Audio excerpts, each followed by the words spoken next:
Hi, thank you for watching. We are the Rechargeable Pacemaker group, and this is our senior design project. The Rechargeable Pacemaker project aims to create a wireless prototype charging system in order to extend the lifespan of a pacemaker beyond the average of 7 years by allowing the battery to be recharged.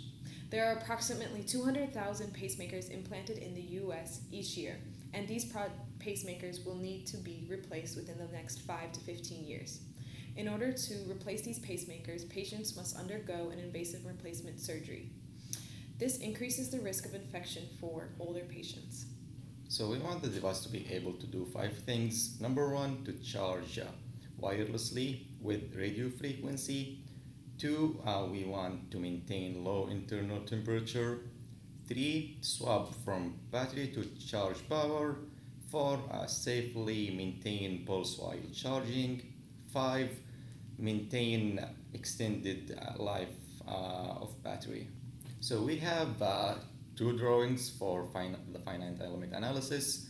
The first one is to show the stress and strain. Since this is a prototype, we're not applying any load, so there is no stress and strain.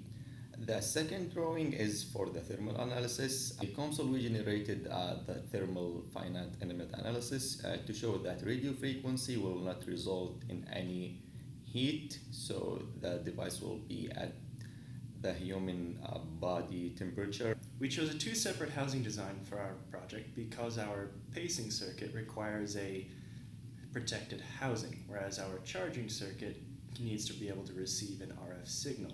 As for our electrical components, once the power is received through the power cast, it is then converted to DC power and pumped into the battery and controller until the battery is fully recharged.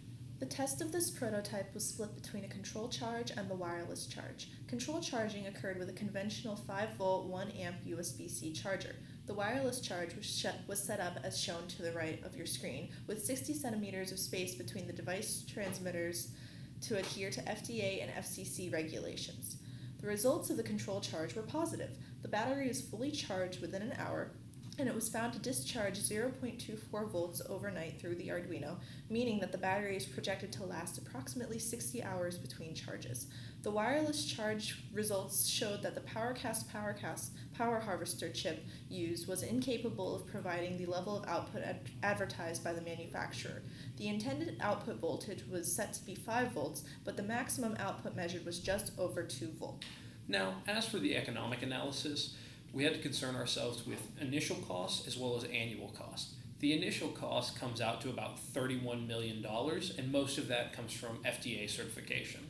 Annual cost is things like production per unit, storage, and upkeep. That came out to about $4.9 million per year. When you look at that, assuming we sell 5,000 units per year, we're looking at about 5 years to break even. So this is a bird's eye view of our circuit. What the arrows are pointing at right now is the boost converters. Now these are designed to up our voltage from anywhere from 3 to 5 volts all the way up to 12 so that we can properly power the Arduino unit. Now this is pointing at the P2110B. This chip is what is actually the novel piece of our charging circuit. The P2110B is what converts the RF signal that we have into DC power. Now our battery charger designed to charge lithium polymer batteries or lithium ion batteries. USB-C cord is the input from our P2110B, and then the output goes to our board and to our battery. Now, our Arduino unit is our actual data collection unit.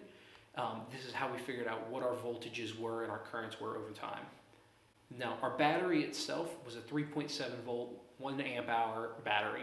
It's a lithium polymer battery and has protection with a charger in order to keep it from overheating.